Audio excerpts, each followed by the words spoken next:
La parole est à Madame Dornano. Merci, Monsieur le Président. Dans le cadre du pacte État-Métropole, vous avez choisi pour secteur d'innovation spécifique la transition énergétique et l'environnement. Et cela paraît une priorité au vu de la situation environnementale dans laquelle nous sommes à nouveau plongés cette année à Grenoble et dans ses alentours. Cependant, nous aurions aimé que vous accordiez plus d'importance au volet mobilité-déplacement, car il est primordial de concentrer tout l'effort de la métropole sur l'innovation par nos entreprises locales dans du matériel roulant propre.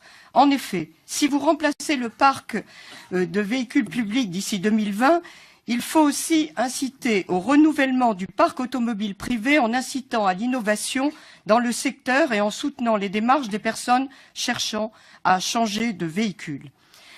Il y aura toujours de la pollution sur les territoires de notre métropole tant que des véhicules y circuleront. Il faut donc montrer l'exemple au niveau régional et national en se faisant une métropole leader dans le domaine de l'industrie automobile propre.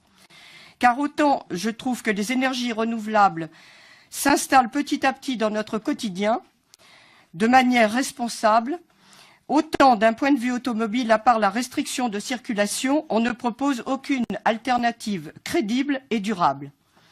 Nous pensons que l'extension de la plateforme Vivacité que vous nous proposez est un élément moteur qui pourra permettre le développement économique et écologique nécessaire pour atteindre cet objectif ambitieux.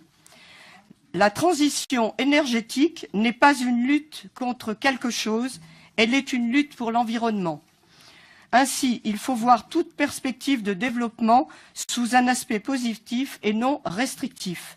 Pour ce qui est des voitures, il faut soutenir les plus nécessiteux à changer leur voiture et nous tourner vers un matériel roulant propre, comme je viens de vous l'expliquer. Pour ce qui est des entreprises, notamment les TPE et PME, il faut encourager par des aides à renouveler le matériel pour éviter les émissions qui polluent notre air et notre eau. Nous pensons tout spécialement à la route de la chimie, qui doit être un modèle de transition dans notre métropole. Il faut donc développer un volet d'aide au-delà du pacte avec l'État pour inciter à la transition.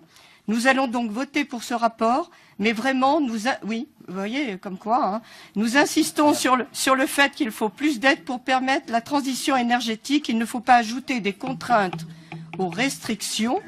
Sinon, les gens simples, citoyens, automobilistes ou chefs d'entreprise n'adhéreront pas au projet et alors toute action en faveur de l'environnement serait vaine. Merci beaucoup, Madame la députée, pour cette intervention.